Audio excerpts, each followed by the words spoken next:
one other one that I'll share with you here.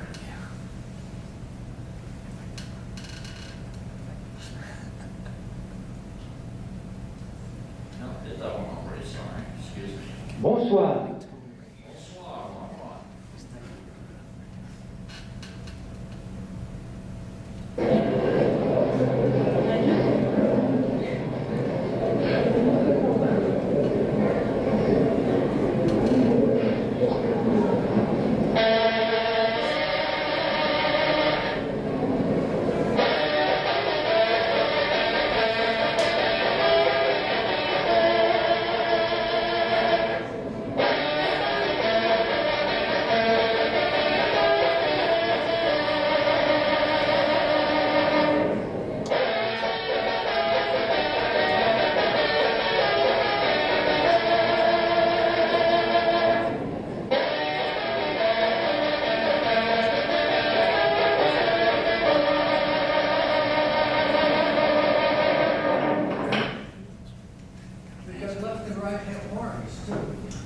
Yes, left and right hand horn, definitely. I see that picture up there. Says, but as you can see on this, this is a hunting horn type thing, and it was in D. Now, somewhere along the line, the instruments were allowed to come indoors. Someone told them they could come in and play with the civilized folk. Get my mouthpiece. And we come up with the hand horn or the invention horn. So what someone probably had, and the horn player wasn't allowed to sit in the orchestra for the opera or the theater. He had to stand outside the little partition, the fence to go around, probably a little seat in there. Can we have an original hunting horn call right in here? And you can play this, and so the horn was either played up or to the side. You know, they did that, and the conductor probably yelled, "Too loud, too crass, make it softer." So I thought, okay. No, softer yet. So I was thinking, well, maybe if I turn it down with my hand in. His oboe player friend was probably the one who got him the gig. And at that time, the oboes, actually, they put cotton in the bell of the oboes because the oboes were very primitive sounding, sounded very nasally and very, very edgy, and they would soften the sound by putting cotton in the bell. So he grabbed a handful of the cotton as well and tried it. And he stuck it in the bell. And they realized it not only made it softer, it dropped the whole tone by half a pitch. And if you put it in there really hard, it raised it by half a pitch. So he found out by altering his hand in the horn, he could now change different pitches, different notes, which eventually down the line brought you to your hand horn. And in the key of D. And then that could go.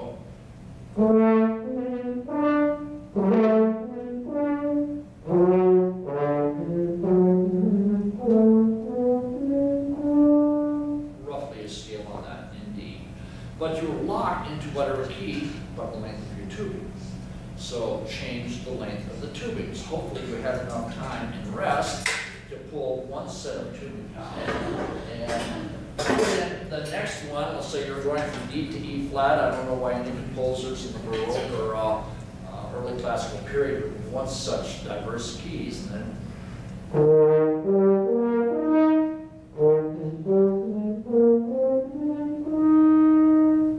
and you can go on different keys that way. But some horn players would be sitting there, they have key changes. They're sitting with these crooks hanging on their arms, you know, just going through here, and they're all set for the next key change, you know. Quickly pull this one out and get another one. But pretty much this is the way horns went up from the 18th century into the 19th century. And it became much more developed as far as the hand technique, which we call hammering, or the hand horn. So many different things you can do. Now this is my F crook on here.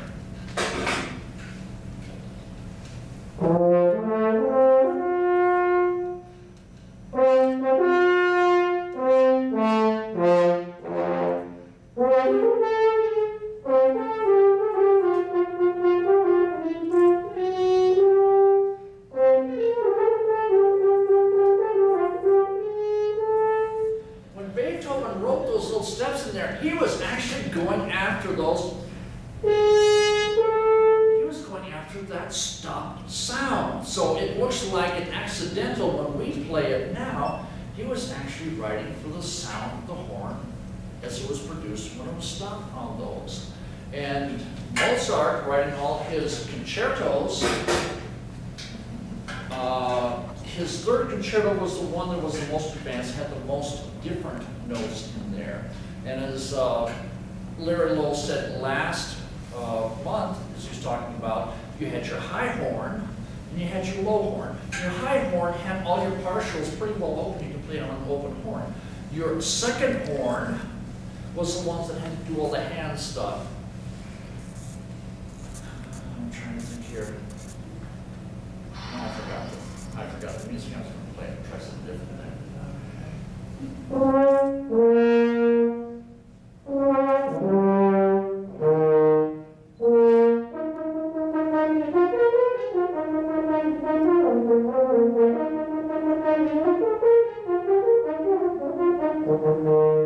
and it would all be done on this by Harry Lloyd Webb, the cheese merchant, who was a good friend of Mozart. I was trying to think of my Cherokee sonata, and I can't think of that because I played that. Mind blank. They say the mind is the second thing to go. So in this, we had your hand horns, your natural horns, with your different crooks. But now getting to the point where it's getting quite cumbersome to change the crooks quite often. And manufacturing had come up to the point where they could be precise enough where they could make valves. The first valved horns, first valved instruments were piston horns. And I have some examples of the piston horns showing you there. They were two valves. And basically what they were doing is they were changing the length of the horn. And in the Vienna Conservatory, as they teach it there, they do not teach you this note is this combination of valves, this note is this combination of valves. They teach you the horns. This is an E-flat horn. An E-flat horn is the horn that you play with your first valve down here. An E horn, second valve down.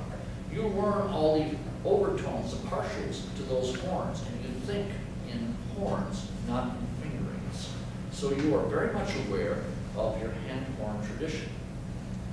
France carried the hand horn, even though valves were available, they carried the hand horn tradition up into the 20th century. They were still writing for some hand horns. They were very, very reluctant to give up the hand horn.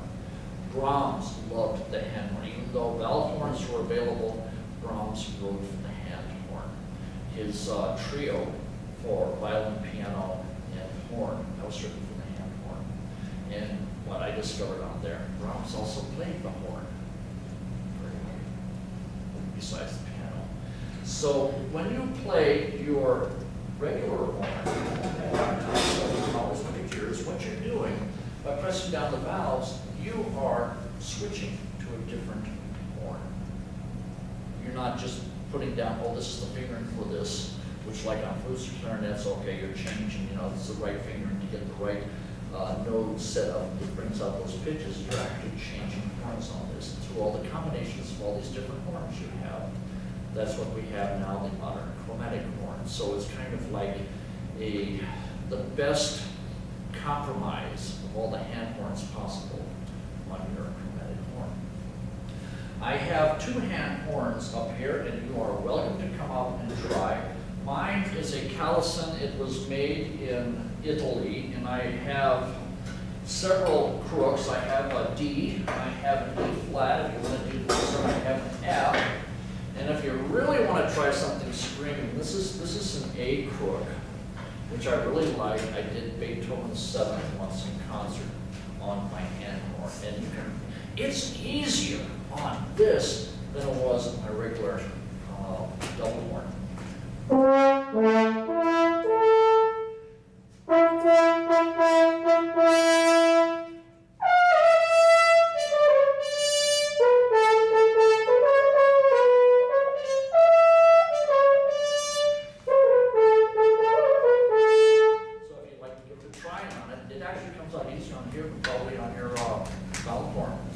But I hope this kind of gives you an idea of where our horns came from and where they're going.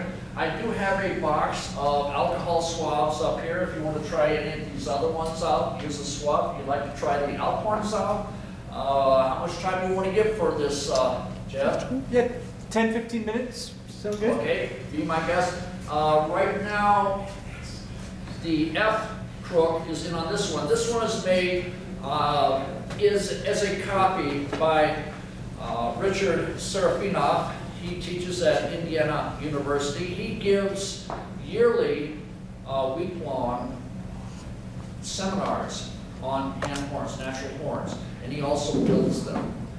This one is closer to the tradition than what mine is.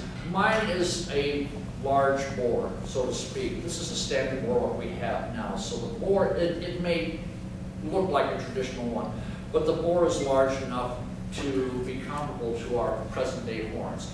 This is actually, and you can feel it, this is a much smaller bore, smaller piping on this. And it also has a smaller throat, which makes it easier for hammering, as they say, on the inside. So if you'd like to come up and try, please be my guest.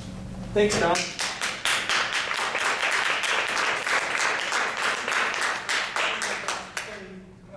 2 minutes on the harmonic series. It's really neat. There's some neat things that you should know. He says horn playing. All the C's are doublings. First, 1, 2, 4, 8, and 16. And the number of notes you can play before you get to the next octave is the number of the harmonic. So if you start on the first harmonic, you can only play one, that note before you get to the next one. If you start here, you can play 2 before you get to the next C. You start on the G, third harmonic, you play 3 notes before you get 1, 2, 3 before you get to the next G. You start on the 8th harmonic, you can play 8 notes before you get to the 16th. And the G's are all, you notice the C's are all doubles of the G's, are 3rd harmonic, 6th harmonic, 12th harmonic. E's, 5 and 10. So it's pretty neat. And you know who discovered it? And Wicks? Pythagoras. Ancient Greek. The thing is, we don't have any music written down. You know, we know they have music, we have no notation from them. I've got a handful of alcohol swabs if you want to come up here and help yourself.